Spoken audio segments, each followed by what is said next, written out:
this is Kyucumber. Today, for the first time ever, I'm going to give you guys my desk tour. As you know, I spend most of my time and my day on my desk as a product designer since I started remote working 2 years ago. But I'll be going back to the office next month, but it will still be this hybrid working model, so I'll get to use my home workstation quite a lot. Anyways, let's check out my desk. I'm pretty tall, I'm about 5'10", so if I sit in the same position all day, my back will actually hurt.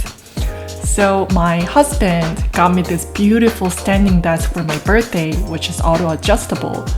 So he got this top wooden part separately, and he ordered the standing desk legs from Uplift.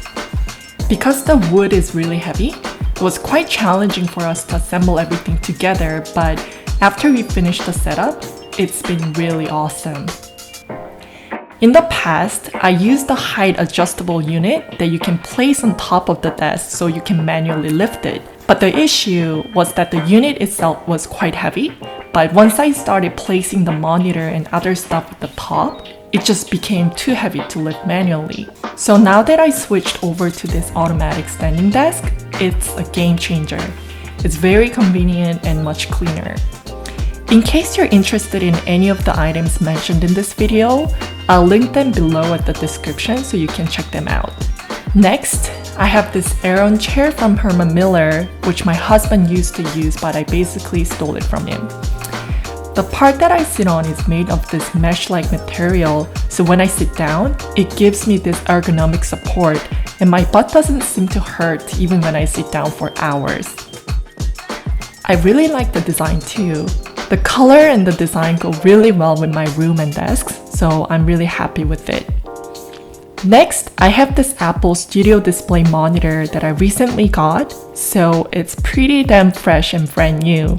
I used to use LG 5K monitor, which honestly I have no complaint about, but you know designers' greed. It just didn't really hit the spot when it comes to my aesthetic preference. So I decided to replace it with this Studio Display. In terms of the resolution and the performance, I seriously don't feel the difference. But I really love the sleek design that goes well with my desk setup, and also its speaker quality is pretty impressive. I also got it with this adjustable stand, which makes it super effortless to adjust the angle as well as the height. And now I have this monitor stand underneath the display.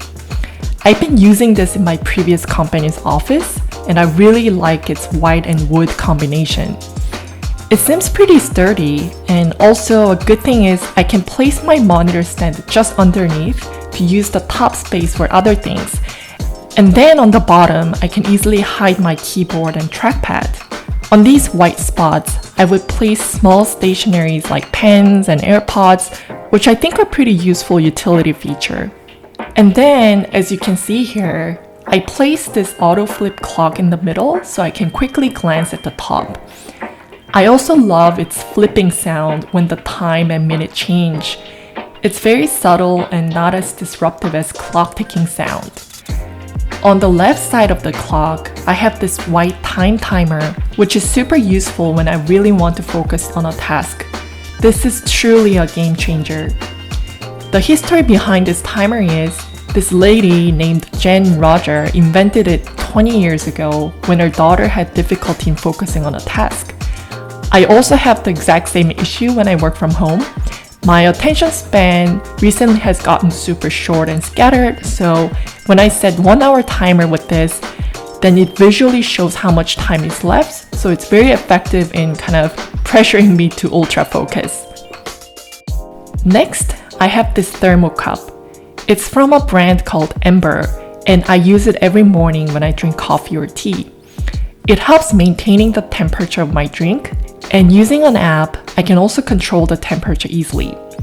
It's also got this matte texture, so it doesn't look so cheap, and its white color goes super well with my desk. I always place it on top of this charger when I'm not using it, but it's also battery powered, so I can move it around as needed, which is super convenient. The next item is one of my favorite gadgets actually, which is modern magnetic phone stand. If you're a mobile app designer, you'd often find yourself having to reference your phone next to your computer when you're working, right? That's what I go through every day. Since it's MagSafe compatible, it's super easy to attach and detach my phone. It also has this joint, which allows for flexible angle adjustment. These days, I just keep my phone attached to this and carry my phone around at home even when I'm not working. I just love this stand a lot. The next items are Apple keyboard and trackpad. As I showed you earlier, I always keep these guys close to my monitor stand, so when I'm not using, I can easily push these guys to hide underneath. I prefer trackpad 10 times more than a mouse because I just need to use gesture mode often as a designer, and also I can keep it plugged in without needing to worry about charging. So I think I'll always continue using this trackpad over a mouse. And the next item is this desk lamp. It's a super cute lamp, and I can adjust the light mode using this touch button here, which is pretty elegant. Underneath the lamp, I placed this additional clock from Brown and a small figurine I got from eBay. And if you noticed already, here's my AirPods Max headphone. I used to use this AirPods Pro, but when I used it every day, I kind of experienced a bit of itchiness in my ear, so I got worried about my ear infection. But since changing to Max headphones, the itchiness totally disappeared. It's slightly heavy, so I don't like carrying this around outside of home, but it's awesome to use at home for video conference calls. The sound quality is pretty well known. It's super great and also very comfortable on my head and ears. One downside is because it's white, I often find the band and ear cushions getting stains frequently. So when they get darker, I just use dishwashing soap to wash and dry them. It's pretty easy to do it since all the components are detachable. On the left side of my desk, I have this plant stand corner. When I'm in my workstation, I really want to feel like I'm in an open outdoor space, so I place these plants closer to the window. I got this stand from Amazon, which was pretty cheap. Underneath it, I have these small stationaries and tissue box. A lot of these stationaries are from Poppin. They got this super cute pen holder, pens, tape holder, scissors, and also this whiteboard I attach on my wall. All these magnetic pins and pens are also from Poppin. I think they're super cute and fun to use. Lastly, I have this Balmuda speaker that my husband gave me as a gift. And it's got these small lanterns inside, and they're actually in sync with music, and they dynamically flicker, which adds to the moodiness of any music. And I often dance with music for fun. The sound quality is also awesome, so when I'm in a casual working mode, I switch to this speaker and enjoy music. So that was the end of my desk tour. As I mentioned earlier, it's been 2 years since I started working remotely, so I feel like I need to really arrange my workstation to be really comfortable and also aesthetically pleasing. Plus, I got pretty long hours sitting down looking at the computer, so I wanted to make sure that my body isn't really suffering from discomfort. So hopefully some of the products I share will be also useful for you for any of your workstation setup ideas. Anyways, thank you so much for watching my video again today. Hope I see you guys again in the next video. Bye!